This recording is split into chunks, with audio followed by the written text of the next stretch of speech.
దేవుని ఘననామానికి మహిమ కలుగునుగాక. దేవుని వాక్యం చదువుకుందాం. అందరూ మత్తయి సువార్త 6వ అధ్యాయము, మత్తయి సువార్త 6వ అధ్యాయము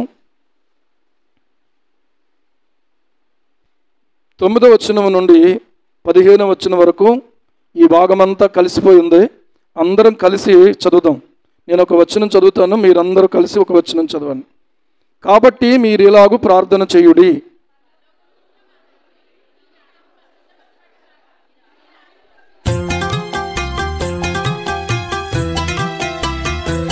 మా అనుదిన ఆహారము నేడు మాకు దయచేయము. మమ్మను శోధనలోకి తేక దుష్టుని నుండి మమ్మను తప్పించుము.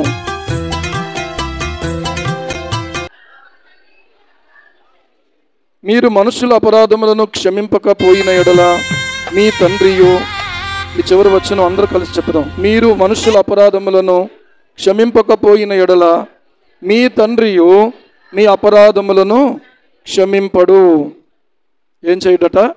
క్షమింపడు. మీరు క్షమించకపోతే ఆయన కూడా ఏం చేయడు? క్షమించడు.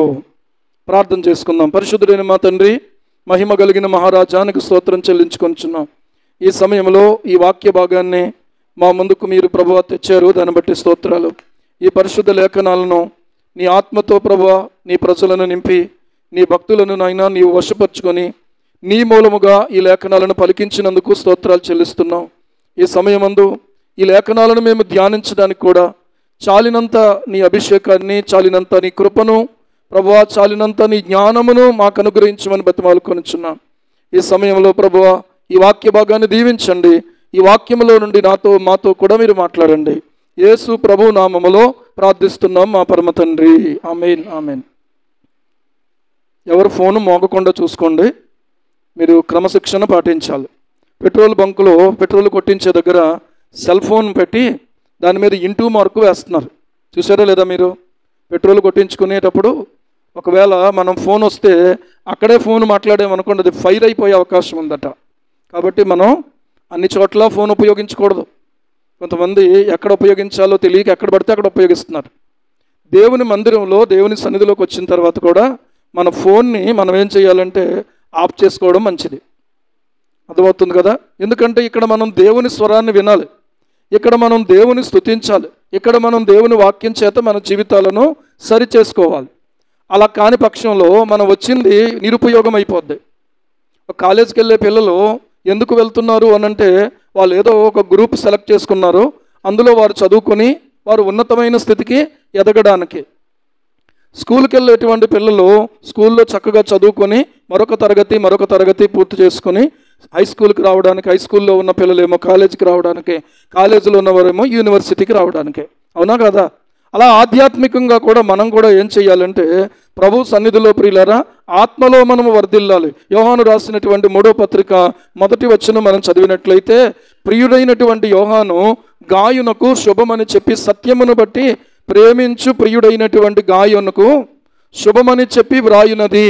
ప్రియుడా, నీ ఆత్మ వర్ధిల్లుచున్న ప్రకారము నీవేం చేయాలి? అన్ని విషయములలో వర్ధిల్లుచు.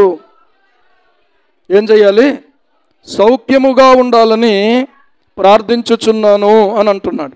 నీ గురించి ప్రార్థన చేస్తున్నాను గాయు, నువ్వంటే నాకు చాలా ఇష్టం. ఎందుకంటే నువ్వు సత్యాన్ని ప్రేమిస్తున్నావు, నువ్వు సత్యమును అనుసరించి నడుచుకుంటున్నావు. అంతేకాదు సత్యము నిమిత్తమై ఎవరైతే నిలబడ్డారో, ఎవరైతే దేవుని యొక్క పక్షంగా సేవ చేస్తున్నారో వారికి నీవు సహకరిస్తున్నావు గనక నీవు చేయునదెల్లా నేను చూశాను, నీవు చాలా క్రమంగా ఉన్నావు. కనుక నీవేం చేస్తున్నావు అంటే నువ్వు ఆత్మలో ఏం చేస్తున్నావు అంటే వర్ధిల్లుతున్నావు. ఇక్కడున్న చిన్నపిల్లల దగ్గర నుంచి పెద్దవాళ్ళ వరకు చూస్తే ఇలాగే ఉండిపోయిన వాళ్ళు ఎవరైనా ఇక్కడ ఉన్నారా? ఒక వయసు నుంచి ఒక వయసుకు వెళ్తున్నప్పుడు, ఒక దశ నుంచి మరొక దశకు వెళ్తున్నప్పుడు ఏం జరుగుతుంది అని అంటే ప్రియులారా అందరం కూడా ఏమవుతున్నామంటే మన శరీరంలో కొన్ని మార్పులు జరుగుతూ ఉన్నాయి. ఏం జరుగుతున్నాయి? కొన్ని మార్పులు జరుగుతూ ఉన్నాయి. మన కళ్ళు మారినాయి, మన ముక్కు మారింది, మన నోరు మారింది, మన శరీరం యొక్క ఆకారం మారింది, మనలో ఎదుగుదల అనేది కనిపిస్తూ ఉంది. కానీ ప్రభువును నమ్మి బాప్తిస్మం పొంది రక్షించబడి సంఘములోకి మనం నూతన జన్మానుభవంతో ప్రవేశించిన నాటి నుండి నేటి వరకు కూడా ప్రభువా తండ్రి అని మనం పలుకుతున్నాం, వాక్యాన్ని వింటున్నాం. దేవుని సన్నిధిలో జరిగే ప్రతి కూడికలో మనము దేవుని వాక్యం చేత దర్శించబడుతున్నాం. కానీ ఎంతమంది మనలో ఆత్మీయ ఎదుగుదల కనబడతా ఉంది? ఒక బిడ్డ ఎదుగుతుంటే ఒక తండ్రికి సంతోషం, ఒక బిడ్డ ఎదుగుతుందన్నప్పుడు ఆ తల్లికి సంతోషం. కానీ ఈ రోజున పరిస్థితిని గమనించినట్లయితే ప్రియులారా, ఎదుగుదల లేనటువంటి వారిగా మిగిలిపోతూ ఉన్నాం. మనం ఎదుగుదల లేని వారిగా మిగిలిపోతే మనలను ప్రేమించి మన కోసం ప్రాణం పెట్టి మన కోసము పరలోకములో స్థలము సిద్ధపరచడానికి ఆరోహణమే వెళ్ళినటువంటి ప్రభువు మరలా తిరిగి వచ్చి ఆయన ఉన్న స్థలములో మనము ఉండేలాగున ఆయన స్థలములను మనకు సిద్ధపరిచి రానయ్యున్నటువంటి ఈ తరుణంలో మనం గనక సరిగా సిద్ధపడకపోయినట్లయితే, నేను ఇంకో మాట చెప్తున్నాను మీకు, నేను చివరి వరకు నడిచి వచ్చేస్తాను ఈరోజు. అందుకే ఇక్కడ ఉన్నాను నేను. మీకు అర్థమవుతుందా? Be alert. ఎవరు కూడా ఆదమర్పుగా ఉండడానికి వీల్లేదు. మనము ఎదుగుదలను మనము కనపరచకపోయినట్లయితే, పిల్లలు ఎదగకపోతే, పిల్లలు తినకపోతే, పిల్లలు జీర్ణించుకోకపోతే, పిల్లలు సరైనటువంటి రీతిలో ఆరోగ్యంగా కనబడకపోతే వెంటనే ఏం చేస్తున్నాం? మనం ప్రార్థనలు చేయించుకుంటున్నాం, తర్వాత డాక్టర్ల దగ్గరికి పరిగెడుతున్నాం. వాళ్ళు ఏదో సిరపులని ఇంజక్షన్లని చాలా ఇస్తూ ఉంటే వాటిని మింగించి ఆ రకంగా మనం చాలా కష్టపడుతున్నాం. మరి నీ సంగతి ఏంటి? నువ్వు ఎదగవా? నీ పిల్లలు ఎదగాలి కానీ నువ్వు ఎదగవా? నీ ఆరోగ్యము నువ్వు గమనించుకోవా? నీ ఆరోగ్యం అంటే శారీరక ఆరోగ్యమేనా, ఆత్మ సంబంధంగా నీ ఆరోగ్యాన్ని కూడా నువ్వు గమనించుకుంటున్నావా అనేది ప్రాముఖ్యంగా మనం గమనించుకోవాలి. ప్రియులారా, ఈరోజు మన జీవితాలు చాలా విలువైనవిగా ఉన్నాయి. ఈ విలువైనటువంటి ఈ జీవితాలు ఈ ప్రత్యేకమైనటువంటి దేవుని మందిరంలో పరలోకం కోసం మనం సిద్ధపడడానికి ఈరోజు దేవుడు మనకి ఇంకా సజీవుల లెక్కలో మనల్ని ఉంచాడు. ఈ వడదెబ్బకు ఎండ దెబ్బకు చాలామంది ప్రాణాలు కోల్పోతున్నారు. చూస్తున్నారా మీరు వార్తలు? మనం పర్లేదులే నీడనున్నాం అనుకుంటున్నామేమో, నీడలో ఉన్నా కూడా భయంకరమైనటువంటి వేడి అనుభవించాల్సి వస్తూ ఉంది. అర్థమవుతుందా? మీకేటండి అనుకుంటారేమో, వాళ్ళకే ఒకవేళ అలా జరిగింది కానీ నాకు అలా జరగదు అనుకుంటున్నారేమో. ఈరోజు మన జీవితాల్లో, మన బ్రతుకుల్లో ప్రియులారా, దేవుడు మనల్ని ప్రేమించి మనకు ఆయన అనుగ్రహించినటువంటి ఈ సమయము చాలా శ్రేష్టమైనది అనే విషయాన్ని మనం గమనించాలి. చాలా విలువైనది అనే విషయాన్ని మనం గమనించాలి. మరొకసారి మీ అందరికీ మనవి చేస్తూ ఉన్నాను, వాక్యం మీద మనసు పెట్టండి. మన బాధ్యతను మనము గుర్తించేవారిగా ఉంటే మనము వేరొకరి యొక్క స్థానంలోకి వెళ్ళకూడదు. మనం ఎవరని చెప్పండి? మనం ఎవరమో ఏమైనా పడలేదు అసలు. మీరు ఎవరో కూడా మీరు చెప్పడానికి క్రైస్తవులు. ఓకే, ఇంకా దేవుని పిల్లలు కదా. దేవుని పిల్లలు ఎవరి మాట వినాలి? ఎవరి మాట వినాలి? దేవుని మాట వినాలి. దేవుడు ఏం చెప్తున్నాడో దాన్ని మనం చెయ్యాలి. ఈరోజు ఉన్నటువంటి ఈ సమయంలో ప్రియులారా, మనము మానకుండా ప్రార్థన చేయాలి. రెండవది ఏంటంటే జ్ఞానంతో మనము నాయకులను ఎంపిక చేసుకోవాలి. యాకోబు రాసిన పత్రికలో 1వ అధ్యాయము 5వ వచనం ఏం చెప్తుంది అని అంటే, మీలో ఎవరికైనాను ఏమి కొదుగున్న ఎడల, డబ్బులు కొదుగున్న ఎడల, ఆరోగ్యము కొదుగున్న ఎడల, ఏమండి జ్ఞానము కొదుగున్న ఎడల ఏం చేయండి? దేవుణ్ణి అడుగవలెను. అప్పుడు ఆయన ఎవనిని గద్దింపక అందరికీ ధారాళముగా దయచేయువాడు. ఏం చేస్తాడట ఆయన? ధారాళముగా దయచేస్తాడు, కొంచెంగా కాదు. కనుక మనము దేవుణ్ణి అడగాలి, ప్రభువా మాకు జ్ఞానం దయచేయి, మేము ఎలాంటి నాయకులను ఎంపిక చేసుకోవాలి, మాకు సహాయం చేయను అయినా అని దేవుని సన్నిధిలో ప్రార్థన చేయాలి. గత ఆదివారం నేను చెప్పాను కదా, మరి ప్రతి దినము ప్రార్థన చేయండి. మీకు ఇవ్వబడినటువంటి టైమ్స్ ఏవైతే ఉన్నాయో, టైమింగ్ మీరే చెప్పారు, మీరే మాట ఇచ్చారు. ప్రతిరోజు కూడా ఏం చేయాలంటే ప్రార్థన చేయాలి. ఇది ఎవరి బాధ్యత? ఇది ఎవరి బాధ్యత చెప్పండి? పాస్టర్ గారిదా? పాస్టమ్ గారిదా? ఎవరి బాధ్యత? నా బాధ్యత అన్న వాళ్ళు గుండెల మీద చేసుకుని చెప్పండి. ఎవరి బాధ్యత? నా బాధ్యత. అర్థమవుతుందా? ఈ విషయంలో మనం గనక సరిగా ప్రార్థన చేయకపోతే దేవుడు ఏమంటాడంటే, మీరు సరిగా ప్రార్థన చేయలేదు కనుక మీరు అనుభవించండి అంటాడు. అర్థమవుతుందా? మీరు ఏం చేయండి? మీరు అనుభవించండి. మీరు నిర్లక్ష్యంగా ఉన్నారు ఈ విషయంలో. మీకు కనీసం నా మాట వినేటువంటి ఆలోచన కూడా మీకు నశించిపోయింది. మీరు ఏమనుకున్నారో, నేను చెప్పే మాట మీరు వినలేదు కాబట్టి మీరు అనుభవించండి. ఈ రోజున చదువుకోండ్రా బాబు అని పిల్లల్ని పంపుతున్నారు స్కూల్కి. మేము చదవము అని అంటున్నటువంటి సమయంలో ఇలాగే చదువు మానేసినటువంటి తండ్రులు ఏమంటున్నారంటే, ఒరే మేము ఇప్పుడు బాధపడుతున్నావురా, మేమేం చేస్తున్నాం ఇప్పుడు? బాధపడుతున్నాము, మీరు అలాంటి బాధపడకూడదని చెప్పి ఆ తల్లి తండ్రి బిడ్డలను బతిమాలుతున్నారు. కానీ అర్థం చేసుకున్నటువంటి పిల్లలు, అలాగే నాన్న అలాగే అమ్మ అని చెప్పి చదువుకుని వాళ్ళు గనక ఒక స్థితిలో నిలబడితే అది తల్లికి తండ్రికి సంతోషం. ఒకవేళ మీరు అలాగే చెప్తారు మాకు ఏమీ ఇంట్రెస్ట్ లేదు అని అన్నారు అనుకోండి, తర్వాత ఇంట్రెస్ట్ వచ్చేటప్పటికి అప్పుడు తెలుస్తుంది, అప్పుడు ఇంట్రెస్ట్ వస్తుంది కానీ చదువుకునే అవకాశం ఉండదు. కనుక ఇదే మిక్కిలి అనుకూలమైన సమయం రక్షణకు. రెండవది ఏంటంటే నీవు గనక ఒక ఉన్నత స్థితికి ఎదగాలంటే ఇదే అనుకూలమైన సమయం. అర్థమవుతుందా నేను చెప్పే మాట? సరే ప్రియులారా, నాయకులు రావడాన్ని బట్టి కొంత మనము చిన్న బ్రేక్ తీసుకోవడం జరిగింది. చదువుకున్నటువంటి వాక్య భాగంలో మనకు బాగా పరిచయమైంది కదా, చిన్నప్పుడు సండే స్కూల్లో ఎంతమంది ఈ పరలోక ప్రార్థనను వల్లించారు? ఎంతమంది వల్లించారు పరలోక ప్రార్థన? 1 2 అంతే, 3 ఇంకా 4 అంతే. మీకు అర్థం కాలేదనుకుంటున్నాను నేను. పరలోక ప్రార్థనను ఎంతమంది వల్లించారు అని అంటున్నాను. అంటే నేర్చుకున్నారు.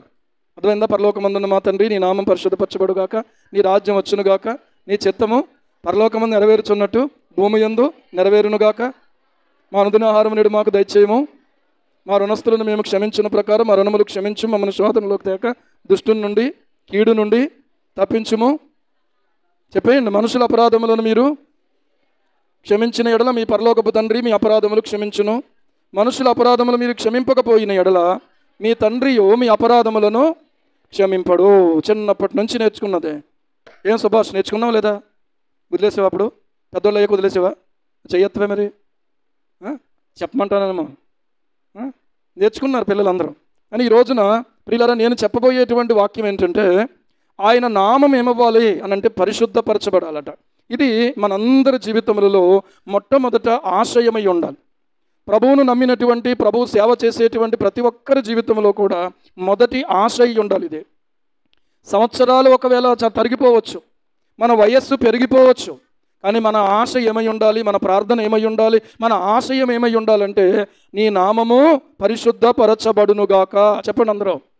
పరలోకమందున్న మా తండ్రి నీ నామము పరిశుద్ధపరచబడునుగాక.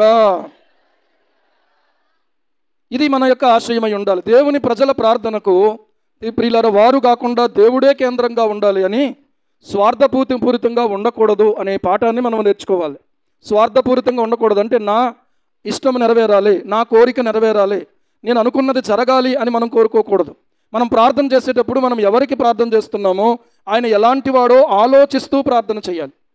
ప్రార్థన చేస్తున్నప్పుడు మనం ఎవరికి ప్రార్థన చేస్తున్నామో ఆయన ఎలాంటి వాడో ఆలోచిస్తూ ఏం చేయాలి? ప్రార్థన చేయాలి. హల్లెలూయా. పరలోకములో అంటే దేవుని స్వభావము, గుణాలు అన్నటువంటి మాట. పరలోకమందున్న మా తండ్రి అనేటువంటి యొక్క ఆ సంబోధన ఏదైతే ఉందో ఆయన ఎవరో ఏమై ఉన్నారో దాన్ని మనకు తెలియచేస్తూ ఉంది. ఏమండి, భూమిపై దేవునికి పేరు ప్రతిష్టలు కలగాలన్నది యేసు ప్రభు వారి శిష్యుల్లో ప్రతి వ్యక్తికి మొదటి ఆశయమై ఉండాలి. ఎలాంటి ఆశయమై ఉండాలి? అన్నిటికీ చివర కాదు, మొదటి ఆశయమై ఉండాలి. శిష్యులు ఎంతమంది ఉన్నారు ఇక్కడ? ఒకసారి చెయ్యొద్దండి.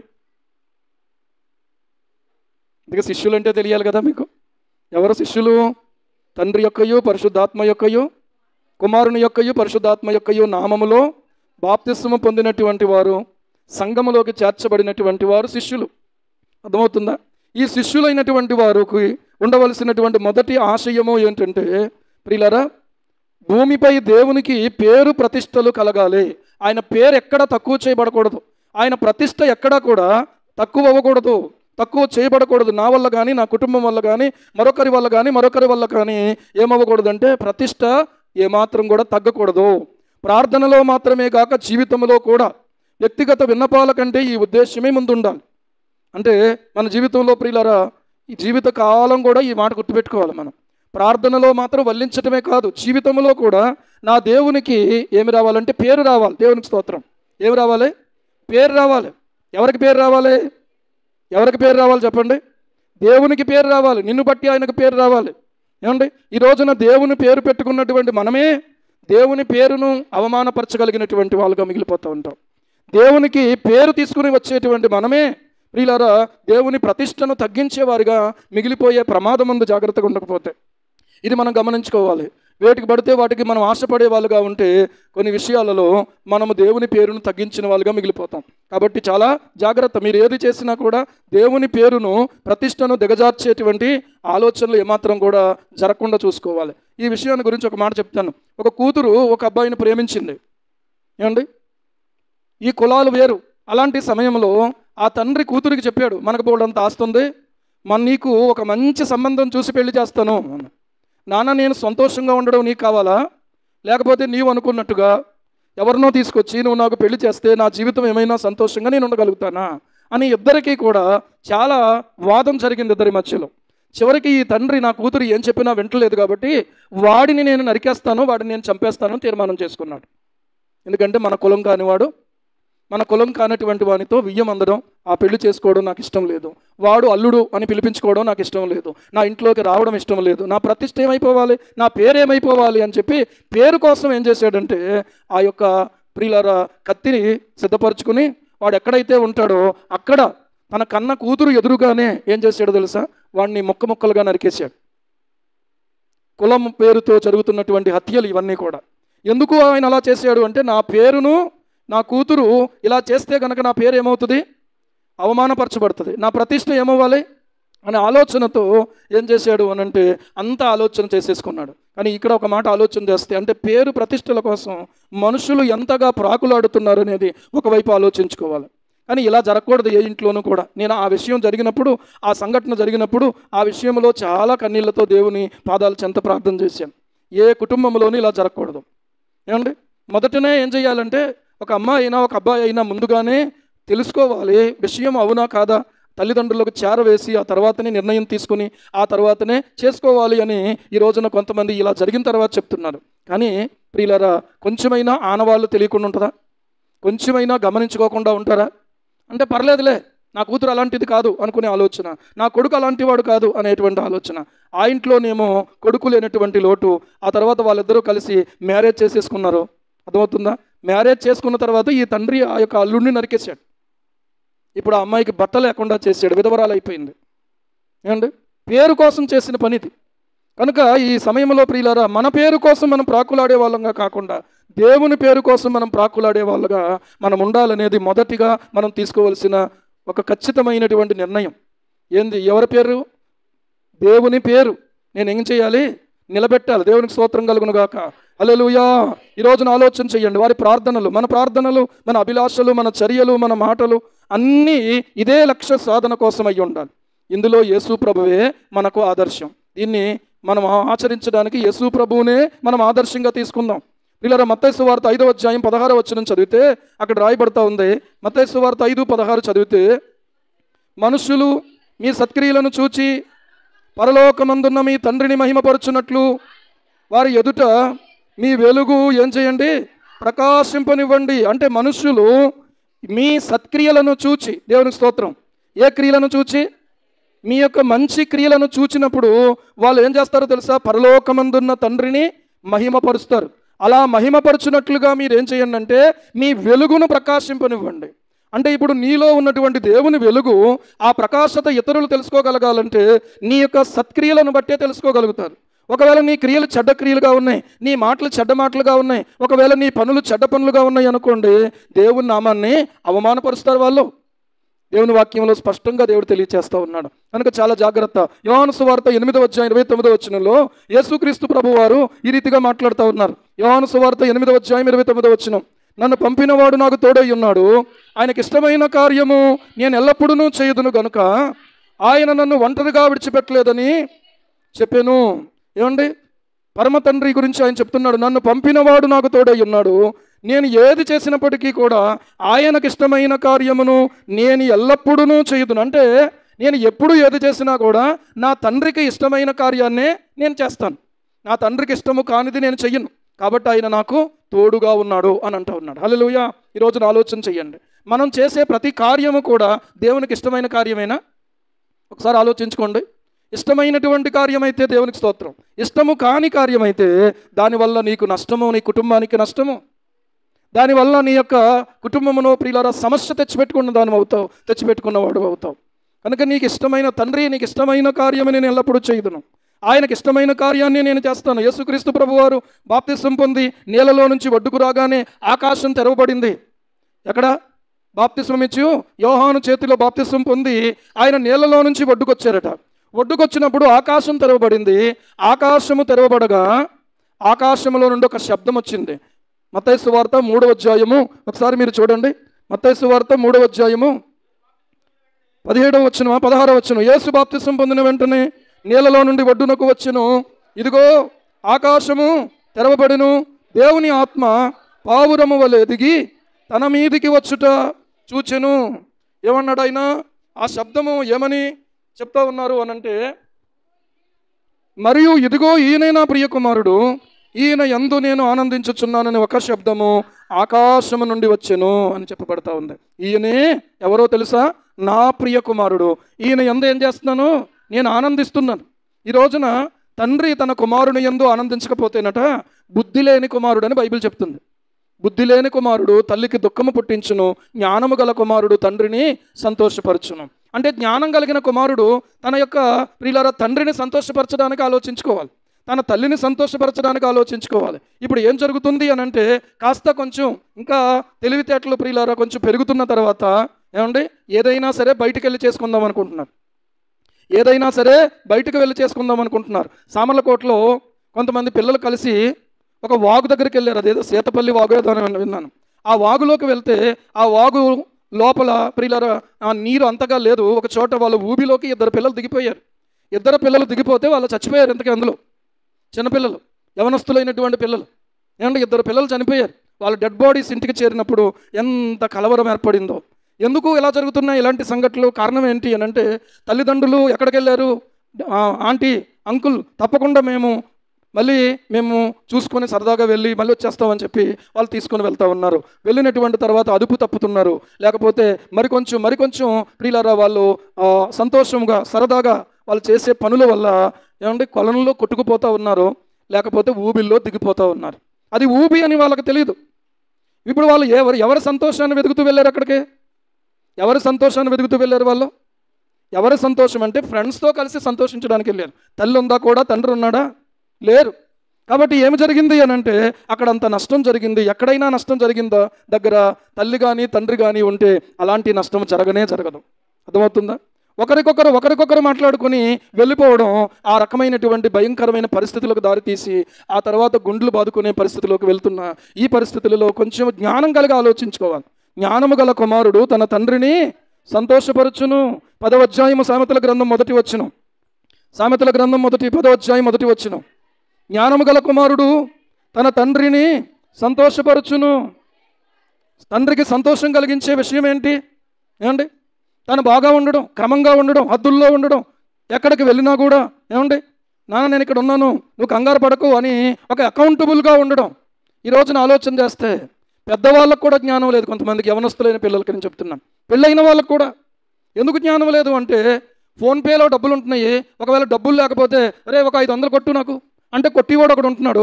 ఆ కొట్టినటువంటి తర్వాత ఇష్టానుసారంగా ఈ డబ్బులను ఉపయోగించి ఏమండి లాభం వస్తుంది అనుకుని నష్టంలోకి కూరుకుపోయి కొంతమంది చచ్చిపోతున్నారు, అప్పుల పాలైపోతున్నారు.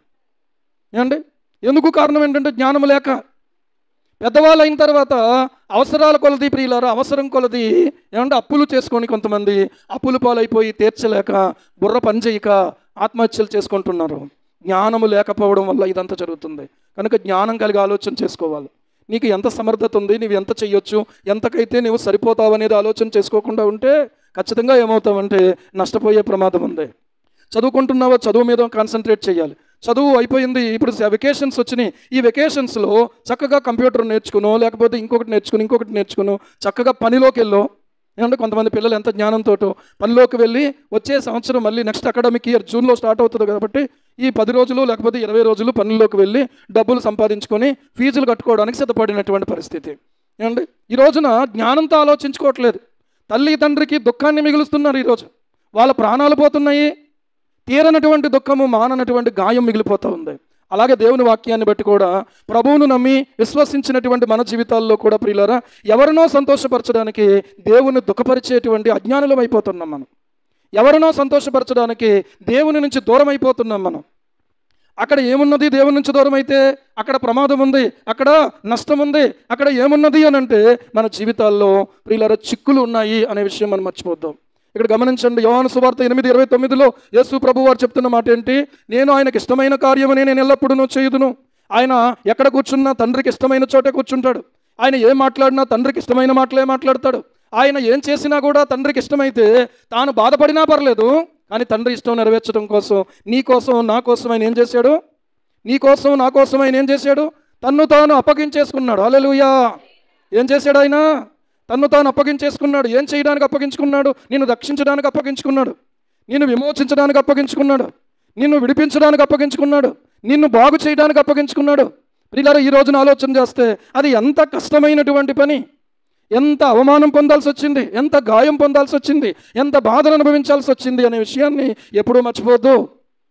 యేసు ప్రభువారు నీ కోసం నా కోసం తను తాను అప్పగించుకున్నాడు. ఎందుకంటే అది తండ్రికి ఇష్టమైనటువంటి కార్యం. హల్లెలూయా! ఆయనకి ఇష్టమైనటువంటి కార్యం. ఆయన అంటాడు, గెత్సెమనే తోటలో మోకరించి తండ్రి ఎదుట ఆ పేతురు, యాకోబు, యోహాను ముగ్గురిని వెంటబెట్టుకుని వెళ్ళి, తండ్రి నీ చిత్తమైతే ఈ గిన్నె నా యొద్ద నుండి తొలగించుము, ఎట్లయినను ఒకవేళ నీ చిత్తము కాకపోతే అలాగే కానిమ్ము అని ప్రార్థన చేశాడు. అది జ్ఞానం అంటే. ఏమండి? అది జ్ఞానం అంటే. జ్ఞానం నేర్చుకోవాలా? యేసయ్య దగ్గర నేర్చుకోవాలి. దేవునికి స్తోత్రం కలుగును గాక. హల్లెలూయా! విధేయత నేర్చుకోవాలా? యేసయ్య దగ్గర నేర్చుకోవాలి. ప్రార్థన నేర్చుకోవాలా? యేసయ్య దగ్గర నేర్చుకోవాలి. ఈ రోజున విశ్వాసులుగా, దేవుని పిల్లలుగా పిలువబడుతున్నటువంటి మనం ఆలోచన చేసుకుందాం. ప్రియులారా, యోహాను సువార్త 17:4 కూడా చదువుకుందాం ఒకసారి. అక్కడ ఏం రాయబడిందో చూడండి. యోహాను 17:4. అమ్మా, చేయుటకు నీవు నాకు ఇచ్చిన పని నేను సంపూర్ణముగా నెరవేర్చి భూమి మీద నిన్ను మహిమపరచి తిని అని అంటూ ఉన్నాడు. ఆయన సిలువ మీదకి ఇంకా వెళ్ళకముందు గెత్సెమనే తోటలో ఆయన చేస్తున్న ప్రార్థన చివరి ప్రార్థన ఇది. దీని తర్వాత యేసు ప్రభువారు సిలువలోనే ప్రార్థన చేశాడు అంతే. ఇంకా తర్వాత ఇంకా ప్రార్థన చేయలేదు, అప్పగించుకున్నాడు అంతే. కానీ ఇక్కడ గమనించండి, యోహాను సువార్త 17:4లో చేయుటకు నీవు నాకు ఇచ్చిన పని నేను సంపూర్ణముగా నెరవేర్చి భూమి మీద నేను ఏం చేశాను? నిన్ను తండ్రి నిన్ను మహిమపరిచాను అని అంటున్నాడు. నాకు ఇచ్చిన పని ఏదైతే ఉందో దాన్ని సంపూర్ణంగా చేసేసాను. ఏమండి? కొంతమంది పనిని సంపూర్ణంగా చేసే మనసు ఉండదు, అసలు పని చేసే మనసు ఉండదు కొంతమందికి. మాటలు చెప్పడం, అటు తిరగడం, ఇటు తిరగడం, ఫోన్ తీయడం, మాట్లాడుకోవడం, ఇప్పుడే ఫోన్ వచ్చిందని మళ్ళీ వస్తానని వెళ్ళిపోవడం, ఇలాంటి పనులు ఏమండి తప్పించుకుని పోయేటువంటి వాళ్ళుగా ఉంటారు. కానీ ఇక్కడ యేసు ప్రభు వారు తండ్రితో చెప్తున్నారు, నీవు నాకు ఇచ్చిన పనిని నేను సంపూర్ణంగా నెరవేర్చి భూమి మీద నిన్ను మహిమపరిచాను అని అంటున్నాడు. 1 కొరింథీ పత్రిక 10:31 చదివితే అక్కడ ఒక మాట రాయబడతా ఉంది చూడండి. అక్కడ ఒక మాట రాయబడతా ఉంది, కాబట్టి మీరు భోజనము చేసినను పానము చేసినను మీరు ఏమి చేసినను సమస్తమును ఎవరి కొరకు చేయండి? దేవుని మహిమ కొరకు చేయండి. ఇందాకేం చెప్పాను?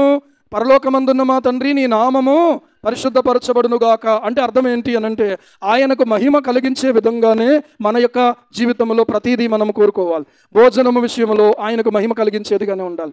పానము చేసినా ఆయన మహిమ కోసమే చేసేవారమై ఉండాలి. సాధారణంగా మనుషులు దేనికోసం బతుకుతారంటే తిండి కోసం బతుకుతారు. మనుషులు దేనికోసం బతుకుతారు? కోటి విద్యలు దేనికోసం అట? కోటి విద్యలు దేనికోసం? కూటి కొరకే అంటారు. కానీ వాక్యంలో ఉన్నటువంటి మాట క్రైస్తవ జీవితం అది కాదు, తిండే జీవితం కాదు. ఏమండి?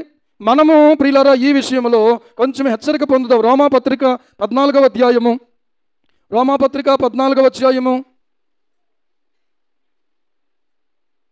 6వ వచనం చదవండి. 6వ వచనం.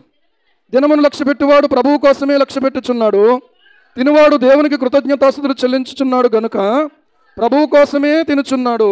తిననివాడు ప్రభువు కోసము తినుట మాని దేవునికి కృతజ్ఞతాస్తుతులు చెల్లించుచున్నాడు.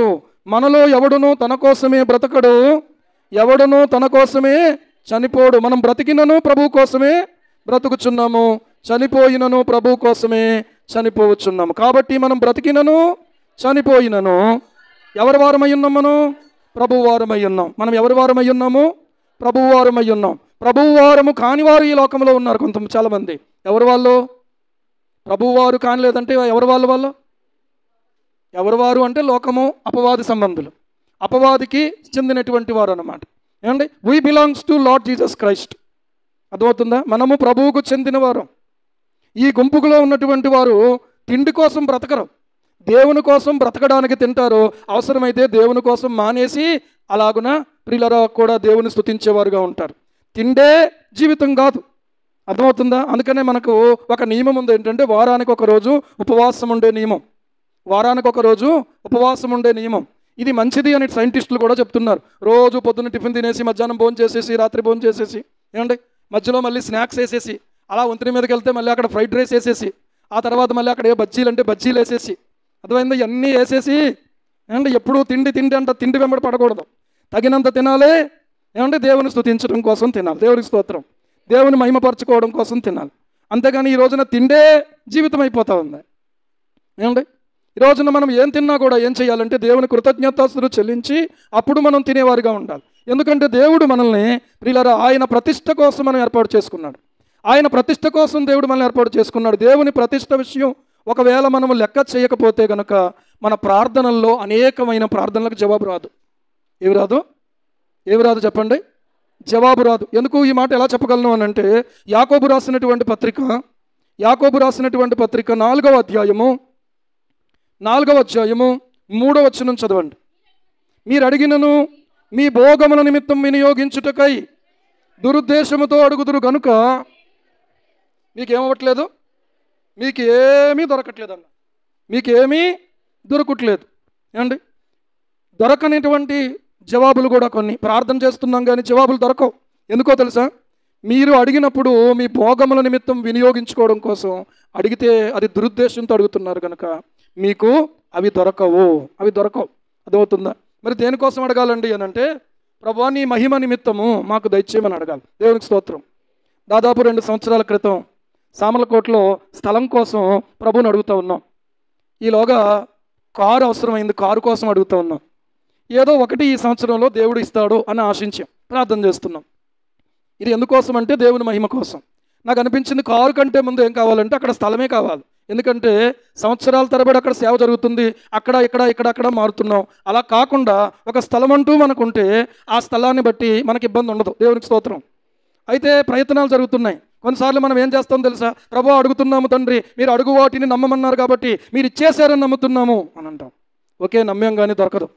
అర్థమవుతుందా? మేము స్థలం కోసం వెళ్తున్నామండి పాస్టర్ గారు, అంటే ప్రార్థన చేయండి అన్నారు. ఓకే నమ్మ ప్రార్థన చేస్తానని చెప్పి ప్రార్థన చేశాను. మందిరంలోకి వచ్చి కూర్చున్నాను. ఇక మళ్ళీ నాకు వెంటనే అక్కడ నుంచి వార్త వచ్చేస్తాను అనుకున్నాను. ఏ వార్త వచ్చిందో తెలుసా? స్థలం దొరకలేదండి అని వార్త వచ్చింది. ఏం దొరకలేదు? స్థలం దొరకలేదు అని చెప్పి. ఎప్పుడైతే ఆ వార్త వచ్చిందో నాకు అర్థమైంది ఏంటంటే దేవుని సమయంలో దేవుడు ఆ యొక్క అవసరం తీరుస్తాడు అని చెప్పి. ఏమండి, ఈలోగా సరే ఇక స్థలం విషయం కొంచెం కష్టంగా ఉంది కాబట్టి పక్కన పెడదాము అని ఆలోచన చేసి కారు గురించి ప్రయత్నం చేయటం మొదలుపెట్టాం. కారు ఈ యొక్క సేవ నిమిత్తం కావాలి, కుటుంబ అవసరాల నిమిత్తం కావాలి అని చెప్పి. అంతకుముందు పాత కారు ఒకటి ఉండేది, అది కూడా కరోనాలో పోయింది, అమ్మేశాం. ఏంటో తర్వాత ఒక కారు ఫిలిప్ది కారు తీసుకున్నాం. ఆ కారుతోనే సువర్ణకు పెళ్లి చేసాం. అయిపోయింది. ఏమండి, దేవుడు అవసరాలు తీర్చి ఆయన నడిపిస్తూ వచ్చాడు. దేవునికి స్తోత్రం. అయితే ఒక మాట చెప్తున్నాను, కారు కొనడానికి వెళ్ళినటువంటి సమయంలో కారు మాట్లాడి ఇక కారు తీసుకోవడానికి అంతా ప్రిపేర్ అయిపోతూ ఉంది. ఈలోగా నాకు స్థలం గురించి ఫోన్ వచ్చింది. సామర్లకోట నుంచి స్థలం గురించి ఫోన్ వచ్చింది. పాస్టర్ గారండి మంచి బిట్టండి, ఎల్ షేప్లో ఉంది రోడ్డు, ఈ పక్కనే రోడ్డే ఆ పక్కనే రోడ్డే అని చెప్పేసి. నేను అనుకున్నాను ఏంటంటే ఇప్పుడు ఎక్కడ అవుతుంది, ఇప్పుడు మనం కారు తీసుకుంటే కారుకి వాయిదాలు పెట్టాలనుకుంటున్నాం, ఇదంతా అవ్వదు అనుకున్నాను నేను. సరే బాబు చూద్దాం అన్నాను. సరే ప్రార్థన చేద్దాం. మరి ఇప్పుడు ఈ విషయం ఒక 2 రోజుల్లో మీరు వచ్చి ఏ విషయం మీరు చెప్పేయాలండి ముందు, లేకపోతే వాళ్ళు చాలా తొందరగా ఉన్నారు అన్నారు. అంత తొందరపాటులోనే దేవుడు 2 కార్యాలు చేశాడు. దేవునికి స్తోత్రం కలుగును గాక. హల్లెలూయా. అయితే ఆ అప్పును తీర్చుకుంటూ ఇప్పటిదాకా ప్రియులారా కార్యక్రమాలు దేవుడు జరిగించుకుంటూ వచ్చాడు. అది వేరే విషయం అనుకోండి. ఆయన మహిమ నిమిత్తం అడిగాం కాబట్టి దేవుడు ఏదైనా ఆయన చేశాడు. నాకు అనిపించింది నాకు కష్టతరం, ఇది నాకు సాధ్యం కాదు అని చెప్పి. కానీ ఆశ్చర్యకరంగా నా దేవుడు నన్ను విడిచిపెట్టకుండా నడిపించాడు. దానికి అంతటికీ మీ అందరూ ప్రార్థనలు చేశారు. మేము కూడా దేవుని సన్నిధిలో కుటుంబంగా ప్రార్థన చేయటం జరిగింది. ఆయన కృప నిరంతరం ఉంటుంది. ఆయన కృప ఎప్పటి వరకు ఉంటుంది? నిరంతరం ఉంటుంది. దేవునికి స్తోత్రం. నెల వాయిదాలు కట్టుకుంటూ వస్తూ ఉన్నాను కారు నిమిత్తం. ఏమండి, స్థలం నిమిత్తం దేవుడు సహాయం చేశాడు, కారు నిమిత్తం కూడా దేవుడు సహాయం చేశాడు. ఎందు నిమిత్తం అడిగాను అని అంటే కేవలము ప్రభువుని మహిమ నిమిత్తమే అడగడం జరిగింది. కొన్ని అడిగినప్పటికీ కూడా దేవుడు చేయలేదు. ఒకవేళ మన జీవితంలో అలాంటివి ఏమన్నా ఉన్నాయా అని అంటే అవి నిజంగా దేవుని ప్రతిష్ట విషయం అయితే ఖచ్చితంగా దేవుడు చేస్తారు. దేవునికి స్తోత్రం కలుగును గాక. దయచేసి మీరు దేవుని లేఖనంలో ఒక మాట మీరు చూడండి. మనల్ని దేవుడు ప్రత్యేకపరచుకున్నాడు ప్రియులారా. లేవియ కాండము 20వ అధ్యాయం 26వ వచనం చదువుకుందాం. లేవియ కాండము 20వ అధ్యాయం 26వ వచనం. 26వ వచనం. మీరు నాకు పరిశుద్ధులై ఉండవలెను, యెహోవానగు నేను పరిశుద్ధుడను, మీరు నా వారై ఉండునట్లు అన్యజనుల్లో నుండి మిమ్మును వేరుపరచితిని అని అంటా ఉన్నాడు. మీరు ఏమై ఉండునట్లు? నా వారై ఉండునట్లు నేను మిమ్మల్ని అన్యజనుల్లో నుండి మిమ్మల్ని వేరుపరిచాను. మీ వలన నాకు పేరు రావాలి, మీ వలన నాకు ప్రతిష్ట రావాలి, అందుకోసం నేను మిమ్మల్ని ఏర్పాటు చేసుకున్నాను అని అంటూ ఉన్నాడు. ప్రియులారా, ఈరోజు గమనించండి, ఆయన నామము ఏమవ్వాలంటే పరిశుద్ధపరచబడాలి. ఒకనొక సమయంలో మోషే నాయకత్వంలో ఇశ్రాయేలీయులు అరణ్యయాత్రలో నడుస్తున్నారు. అరణ్యయాత్రలో నడుస్తున్నప్పుడు ఒక సమయం వచ్చేటప్పటికి వాళ్ళు నీళ్లు లేనటువంటి ఒక చోటుకు వచ్చారు. ఆ సమయంలో వారు ఎక్కడున్నారు అని అంటే సీను అనే అరణ్యంలో ఉన్నారు. ఎక్కడున్నారు? సీను అనే అరణ్యంలో ఉన్నారు. ఏమంటే శ్రీను కాదు సుమా, శ్రీను కాదు, ఏంటిది? సీను. ఓకే, చెప్పండి ఏంటి? సీను అనే అరణ్యం. ఆ అరణ్య ప్రాంతానికి వచ్చినప్పుడు వాళ్ళకి నీళ్లు లేవు. వాళ్ళకి ఏమి లేవు? నీళ్లు లేవు. నీళ్లు లేకపోవడాన్ని బట్టి వారు మోషేతో వాదించడం మొదలుపెట్టారు. మోషే ఎవరు అనంటే వారిని నడిపించే నాయకుడు. మోషే ఉన్నాడు, అహరోను ఉన్నాడు, వారి నాయకత్వంలో ఇశ్రాయేలీయులు నడుస్తూ ఉన్నారు. ప్రియులారా, మా సహోదరులు యెహోవా ఎదుట చనిపోయినప్పుడు మేమును చనిపోయిన యెడల ఎంతో మేలు అని అంటున్నారు. అంటే వాళ్ళు ఆ యొక్క మార్గాయాసం చేత, దాహము చేత వారు మేము ఇక్కడ చచ్చిపోవడమే తప్ప మాకు నీళ్లు దొరకవు అనుకున్నారనమాట. నిరాశలో కొన్నిసార్లు చావు గురించి మాట్లాడతాం మనం. అయితే మేమును మా పశువులను ఇక్కడ చనిపోవునట్లు ఈ అరణ్యంలోనికి యెహోవా సమాజమును మీరేలా తెచ్చారు? ఈ కాని చోటికి మమ్మల్ని తెచ్చుటకు ఐగుప్తులో నుండి మమ్మల్ని ఎలా రప్పించితిరి అని వారు నోటికి వచ్చినట్టు మాట్లాడేస్తూ ఉన్నారు. ఇందాక రాణి చెప్పింది కదా ఒక సమస్య. ఏంటా సమస్య అంటే ఒక పేపర్ సబ్మిట్ చేయాలి పై అధికారులకి. ఈ పేపరు ఈ అమ్మాయి పూర్తి చేసేసింది. ఆ ప్రక్కన ఉన్నటువంటి ఒక కొలీగ్ ఒక ఆమె ఉంది, తనతో పాటుగా అక్కడ పనిచేసే స్టాఫ్ అనమాట. ఈ స్టాఫ్ ఈవిడ ఏం చేసింది అనంటే, మేడం కొంచెం ఒకసారి ఇది చూడండి అన్నదట. చూడండి అని అంటే కొంతమంది చూసినామంటే కాల్చేస్తారు, చూసారా? ఈవిడ ఏం చేసిందంటే చూడండి అంటే ఆవిడే ఏం చేసిందంటే టక్మని పూర్తి చేసేసి టక్మని సబ్మిట్ చేసేసింది. ఎలాగా అంటే సబ్మిట్ కొట్టేసింది అనమాట. సబ్మిట్ కొట్టేసిన తర్వాత దానికి ఎడిటింగ్ చేయడం కుదరదు. ఇంకా ఇప్పుడు తన ప్రమేయం లేకుండా ఆమె చేసేసిన దాన్ని బట్టి ఈ అమ్మాయి మీదకి ఈ యొక్క సమస్య వచ్చి పడింది. దాని గురించి 10 రోజులు చాలా నలిగిపోయింది. అర్థమైందా? ఎంత నలిగిపోయిందో. నలిగిపోయినటువంటి సమయంలో ఈ విషయం మాకు చెప్పినప్పుడు మేము చెప్పాము ఏంటంటే, ఏం కంగారు పడొద్దు, ప్రభు సహాయం చేస్తాడు, తప్పకుండా ప్రార్థన చేద్దాం, భయపడొద్దు, ఏమి తప్పకుండా దేవుడు జ్ఞాపకం చేసుకుంటాడు. చివరికి ఇది బాగా క్రానిక్ అయిపోయిన పరిస్థితి ఏర్పడింది. ఇక ఖచ్చితంగా ఏదో ఒకటి చర్య తీసుకుంటారు అన్న పరిస్థితుల్లో అప్పుడు ఆ రోజు నేను చెప్పాను ఏంటంటే, నువ్వు అలాగా ఉండడం మంచిది కదమ్మాయి, నువ్వేం చేయాలంటే ఎవరో ఒకరికి నీ సమస్యను చెప్పాలి. చెప్తే ఖచ్చితంగా అప్పుడు నీకు ఒక సొల్యూషన్ దొరుకుతుంది. నేను ఒకటే మాట చెప్పాను, ఎస్తేరు గురించి మనం ధ్యానం చేసేటప్పుడు ఎస్తేరు వెనుక దేవుడు ఒక మనిషిని నిలబెట్టాడు. అక్కడ ఎవరా మనిషి? మొర్దెకై. నీకోసం దేవుడు అక్కడ ఒక మొర్దెకైని నిలబెడతాడు నువ్వు ఎస్తేరు అయితే. కాబట్టి నీకు ఒక సహాయం దేవుడు తప్పకుండా చేస్తాడు అని చెప్పాను. కాబట్టి ఆ రోజున ప్రియులారా తన హెచ్ఓడికి తర్వాత ఆ పైన ఉన్నటువంటి సార్కి చెప్పడం జరిగింది. దేవుని కృపచేత అది ప్రిన్సిపాల్ దాకా వెళ్ళింది. ఆ విషయం దేవుని కృపచేత ఏమైంది అని అంటే సాల్వ్ అయిపోవడం జరిగింది. దేవునికి స్తోత్రం. ఏం పర్లేదు మేడం, దీని పెద్ద విషయం ఏమీ కాదన్నారు వాళ్ళు. మీకు అర్థమైందా?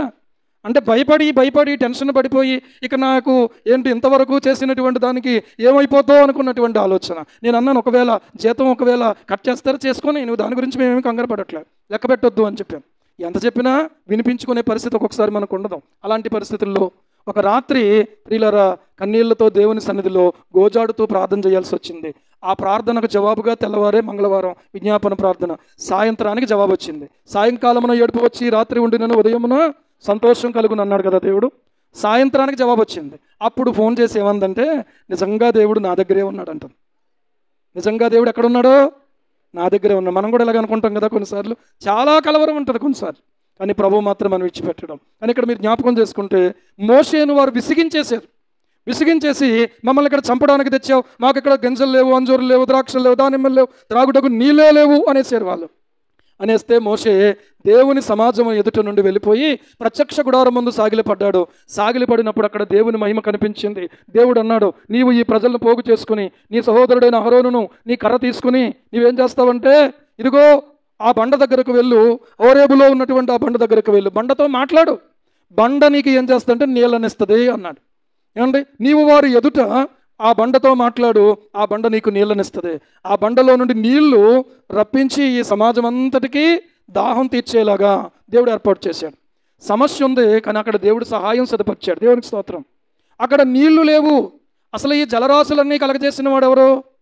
జలరాశులను కలగజేసిన వాడు ఎవరు చెప్పండి? దేవుడే. దేవునికి స్తోత్రం కలుగును గాక. హల్లెలూయా. కాబట్టి ప్రియులారా ఏమండి, వాళ్ళు ఇదంతా మర్చిపోయారు. సమస్య దగ్గర, లేకపోతే నలిగిపోయే దగ్గర, లేకపోతే మన శ్రమ దగ్గర మనం కొన్నిసార్లు మర్చిపోయేది ఇదే. ఇక్కడ ఇంకొక విషయం కూడా ఆలోచన చేద్దాం. ఇంతగా విసిగించి కోపం తెప్పించేసి మోషేను చాలా డిస్టర్బ్ చేసేసారు. డిస్టర్బ్ చేసేస్తే దేవుడు ఆజ్ఞాపించినట్లుగా ఈ జనులందరినీ పోగు చేశారు. తీసుకుని వెళ్ళి బండ ముందు నిలబడ్డారు. ఇప్పుడు మోషే ఏం చేయాలి చెప్పండి? బండతోటి మాట్లాడాలి. బండతోటి ఏం చేయాలి? మాట్లాడాలంటే ఈ బండ సజీవమైనటువంటి బండ. దేవునికి స్తోత్రం. ఈ బండ మామూలు బండ కాదు. ఈ బండ మనం చెప్తే వినే బండ అనమాట. ఈ బండ మనకున్న సమస్యను తీర్చే బండ అనమాట. ఈ బండ మనకున్నటువంటి వేదనను తీర్చే బండ అనమాట. ఈ బండ మనకున్నటువంటి వేదనను చల్లార్చేటువంటి బండ అనమాట. బండతో మాట్లాడు, అది నీలనిస్తుంది అని అంటే మోషే కోపంతో ఏం చేశాడు తెలుసా? కర్ర ఉంది చేతిలో, ఆ బండతో మాట్లాడడం అనేసి కొట్టేశాడు. బండను కొట్టేశాడు. పైగా కొట్టడమే కాకుండా ప్రజలను కూడా ఒక మాట అనేసాడు. ఏమన్నాడంటే, ద్రోహులారా వినుడి, మీకోసం నేను ఈ బండలో నుంచి నీళ్లు రప్పించాలా? ప్రాణం విసిగిపోయినప్పుడు కొన్నిసార్లు మనం మాట్లాడే దూషణ మాటలు ప్రియులారా దేవునికి ఎంత గాయాన్ని కలిగిస్తాయో. వెంటనే దేవుడు అన్నాడు, ఇదిగో మోషే, అహరోను, మిమ్మల్ని ఈ సమాజాన్ని కనానుకు తీసుకెళ్ళడానికి ఏర్పాటు చేశాను. కానీ మీరు నా పరిశుద్ధతను అవమానించారు కాబట్టి, సన్మానించలేదు కనుక నా ప్రజల ఎదుట మీరు ఇద్దరూ కూడా ఈ సమాజాన్ని కనానుకు మీరు తీసుకుని వెళ్ళలేరు అని చెప్పేశాడు. కనానుకు వారిని తీసుకుని వెళ్ళడానికి దేవుడు తర్వాత యెహోషువను ఏర్పాటు చేశాడు. మోషే అహరోనులు ఇద్దరు కూడా ఏమైపోయారంటే కనానులో అడుగు పెట్టకుండానే ముందు అహరోను చనిపోయాడు, తర్వాత మోషే చనిపోయాడు. దేన్ని బట్టి చనిపోయాడు మోషే? దేన్ని బట్టి చనిపోయాడు అహరోను? నోటి మాటను బట్టి చనిపోయాడు. మనం ఏమనుకుంటాం తెలుసా? మనం అనేసాం ఒక మాట, ఏమండి, కాలు జారితే తీసుకోవచ్చు, నోరు జారితే తీసుకోలేము. నీ భార్యనే అన్నావో, నీ బిడ్డనే అన్నావో, నీ భర్తనే అన్నావో, లేకపోతే నీ యొక్క సహోదరుని అన్నావో, లేకపోతే నీ సహోదరిని అన్నావో, అది పరిశుద్ధాత్మనికి గాయం కలిగించింది. ఈ విషయం మనం ఏం పెద్దగా పట్టించుకోము. కానీ ఆయన ఎంతగా పట్టించుకున్నాడు అనేది ఆలోచన చేస్తే ప్రియులారా, వారితో దేవుడు చెప్తున్నాడు, ఈ ప్రజలను మీరు ఏం చేయలేరంటే కనానుకు తీసుకొని వెళ్ళలేరు. నేను ఈ విషయంలో ఎక్కడితో నా ప్రణాళిక మార్చేసుకున్నాను అన్నట్టుగా దేవుడు మాట్లాడుతూ ఉన్నాడు. ఏమండి, దేవుని మనస్సును ఎంత గాయపరిచిందో ఒక్క మాట. ఒక్క మాట. ఏ మాటది? ద్రోహులారా అనేటువంటి మాట. ఎవరినన్నాడు మోషే? ఇశ్రాయేలు అన్నాడు. ఇశ్రాయేల్లో తప్పుందా లేదా? తప్పుంది. నేను కూడా భయపడుతున్నాను ఈ విషయం దగ్గర.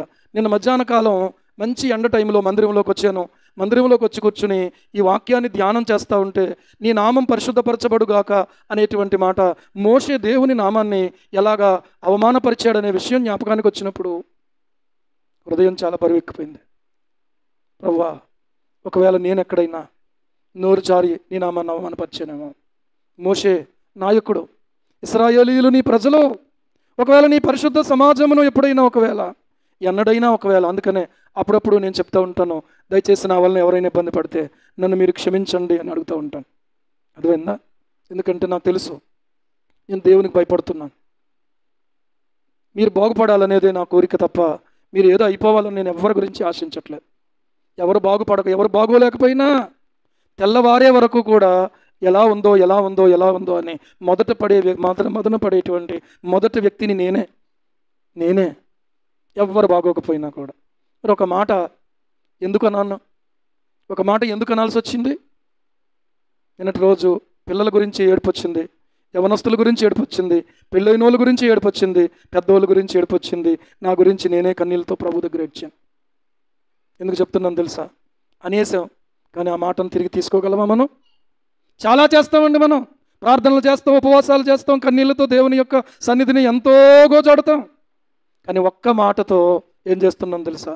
దేవుని హృదయాన్ని గాయపరిచి మన సాటి మనుషులను గాయపరిచే వాళ్ళుగా మిగిలిపోతున్నాం. ఏమండి, ఈ రోజున రాజకీయ నాయకులు ఒకరినొకరు ఒకవేళ దూషించుకుంటున్నారు, కానీ ఈ రోజు నీవు నేను మాత్రం ఎవరిని దూషించడానికి లేవు. దూషించబడి బదులు దూషించినటువంటి ఆ యేసయ్య బిడ్డలు మనం. ప్రభువా, దయచేసి ఒకసారి జ్ఞాపకం చేసుకో. ఒకవేళ నేను ఎవరినైనా ఒక మాట అని ఉంటే, మీరు ఎవరైనా గాయపడి ఉంటే, స్నేహితుడిగానే నేను ఆ మాట అన్నాను అనుకోండి తప్ప ఏదో శత్రువుగా నన్ను మీరు భావించుకోవద్దాం. మీరు దేవునికి దగ్గర అవ్వాలని. ఒకవేళ ఎవరైనా నా వలన గాయపడి ఉంటే దయతో క్షమించండి. ప్రార్థన చేసుకుందాం. ప్రభు సిలువలోనికి చూస్తూ ప్రార్థన చేసుకుందాం. ఒక్క మాటతో, ఒక విషపు చుక్క కొండలోని పాలన్నీ విరిచివేసినట్లుగా ఒక్క మాటతో ప్రియులారా, ఎంత గొప్ప ప్రణాళిక దేవుని ఎదుట దేవుడు కలిగి ఉన్నాడో ఆ ప్రణాళిక పూర్తి కాకుండానే జీవితం ముగించబడిపోయే స్థితి. ప్రభువా నాకొద్దునైనా అని మనం ప్రభువు పాదాలు పట్టుకుని వేడుకుందామా? కన్నీళ్ళు కార్చుదాం. ప్రభువా దయచేసి జ్ఞాపకం చేసుకునండి. నీ రక్తదారులతో కడగండి ప్రభువా. కొద్ది నిమిషాలు మీరు సహకరించాలి. దేవుని పిల్లలయ్యుండి దూషణ మాటలు, దేవుని పిల్లలయ్యుండి అపవిత్రపు మాటలు, దేవుని పిల్లలయ్యుండి దూషణ మాటలు, దేవుని పిల్లలయ్యుండి కొండెపు మాటలు, దేవుని పిల్లలయ్యుండి అవమానకరమైనటువంటి ప్రవర్తన, దేవుని పిల్లలయ్యుండి చెడ్డ పనులు, దేవుని పిల్లలయ్యుండి దేవుని నామాన్ని అవమానపరిచినటువంటి పరిస్థితులు మన జీవితంలో ఉన్నాయంటే ప్రభువా దయచేసి క్షమించమని అడగలమా?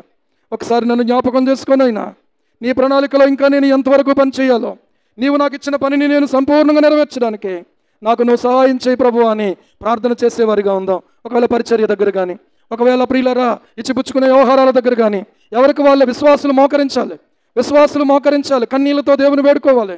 ప్రార్థన చేసుకోమంటే ఒకవేళ విసుగుదల చెంది, ఒకవేళ నీవు దూషణగా మాట్లాడుతున్నావేమో, ఒకవేళ నీవు యాంటీగా మాట్లాడుతున్నావేమో దేవునికి సేవకునికి విరోధంగా, దయచేసి క్షమించు ప్రభువా అని నీ రక్తదారులతో కడుగునైనా. అయ్యా నా బిడ్డ ప్రభువా ఎంత గాయపడిందో, నీ ఆత్మని ఎంత దుఃఖపరిచానో నైనా, నా భార్యను నేను ఎంత గాయపరిచాను, నా భర్తను ఎంత గాయపరిచాను దేవా, నా సాటి సహోదరులను ఎంత గాయపరిచాను, ఎక్కడ నేను దుఃఖము కలిగించాను నైనా, దయచేసి నన్ను క్షమించయ్యా. నీ రక్తదారులతో నన్ను కడుగునైనా. పిల్లల మాట వినకపోయినప్పుడు, అసహనము నశించినప్పుడు అయ్యా దయచేసి క్షమించునైనా. అత్త కోడళ్ళ మధ్యలో, తోడు కోడళ్ళ మధ్యలో ప్రియులారా ఒకవేళ కక్షలు పెంచుకొని, క్రోధాలు పెంచుకొని, ఆవేశాలు పెంచుకొని, ఒకరి ముఖము ఒకరు చూడలేకుండా దూషణ మాటలు మాట్లాడుకున్న పరిస్థితుల్లో ప్రభు బల దగ్గరకు మనం ఇప్పుడు సమీపిస్తూ ఉన్నాం. దయచేసి క్షమించునైనా. ఇక మీదట నా హృదయంలో పగనుంచుకోకుండా, నా కన్నుల ఎదుట ఏ దుష్కార్యము ఉంచుకోకుండా దయచేసి సహాయం చేయనైనా. నా మాటలు మోసపు మాటలుగా కాకుండా, నా మాటలు అపవిత్రపు మాటలుగా కాకుండా, నా మాటలనైనా నేను స్తుతించే నోరుగా, నైనా నేను ప్రార్థించే నోరుగా, పవిత్రముగా నా నోరు కాపాడుకోవడానికి దయచేసి నువ్వు సహాయం చేయండి ప్రభువా. మీ రక్తముతో కడగండి నైనా. ప్రార్థన చేసుకుందాం ఈ సమయంలో. ప్రభువానికి స్తోత్రం. హల్లెలూయా. ప్రభువా నీ రక్షణ మాకు దయచేయనైనా అడగండి. రక్షణ పొందిన బిడ్డలు, రక్షణ పొందినటువంటి వారు కన్నీళ్లతో ప్రభు పాదాలు పట్టుకుందాం. అయ్యా నా నోరు జారిపోతున్నాను, ఒకవేళ ప్రభువా నేను గాయపరిచేలాగా మాట్లాడుతున్నాను దేవా, కత్తిపోటు వంటి మాటలు ఒకవేళ నా నోటి నుండి వస్తున్నాయేమో, దయచేసి క్షమించునైనా. ఒక గాయం కనబడుతుంది కానీ నోటి మాటలతో చేయబడిన గాయం కనబడదు ప్రభువా. అది మాటికి తొలుస్తుంది, మాటికి వేదన కలిగిస్తుంది, మాటికి చంపుతుంది. దయచేసి క్షమించయ్యా. చేతులెత్తుదామా? ప్రభువా క్షమించు. నీ రక్తముతో కడుగునైనా. ప్రభువా నీ కోసం ఉపయోగపడే పాత్రగా ఉండాలి, నీ కోసం ఉపయోగపడే వ్యక్తిగా నేను ఉండాలి ప్రభువా. దయచేసి నువ్వు సహాయం చేయనైనా. నీ రక్తముతో నన్ను కడుగయ్యా. అయ్యా కరుణించి తిరిగి సమకూర్చు ప్రభువా. నూతన హృదయము, నూతన స్వభావము, నూతన ఆత్మను నాకు దయచేయనైనా అని అడుగుదాం. హల్లెలూయా. పట్టనట్టు ప్రియులరా ఉండొద్దు. దయచేసి మాటలనేసావు, గాయపరిచావు, దేవుని హృదయానికి గాయమైంది, దేవుని బిడ్డల హృదయాలకు గాయమైంది. ఏమి పట్టనట్టుగా ఉన్నావా? ఆ శిక్షను భరించుకోవాల్సి వస్తుంది. ప్రభువా క్షమించునైనా. ప్రభువా నన్ను కడుగునైనా. ప్రభువా నన్ను జ్ఞాపకం చేసుకునైనా అని మనసారా ప్రభువుని అడుగుదాం ఈ సమయంలో. హల్లెలూయా. ప్రభు వైపు చూద్దాం ప్రియులరా. ఈ సమయంలో ఈ బల్ల కోసం నేను ప్రార్థన చేయక ముందుగా పోసారావు, చిన్న శ్రీను, అలాగే ఇస్సాకు, సుదర్శన్ ముందుకు రండి. ప్రభు సన్నిధిలో ప్రార్థన చేద్దాము. శిలువ మీద వేలాడుతున్న ప్రభువును చూస్తూ హల్లెలూయా. ఫిలిప్పు ముందుకు రావాలి, మోకరించాలి. ఇక్కడ మీరు చేతులు కడుక్కుని రెడీగా ఇక్కడ ఉండండి. ప్రభు సన్నిధిలో ప్రార్థన చేస్తున్నాం. స్తోత్రమునైనా. మరొక మాసం ఈ అవకాశం మాకు దొరికింది ప్రభువా. మరొక మాసం మా ప్రభువా మమ్మల్ని జ్ఞాపకం చేసుకుని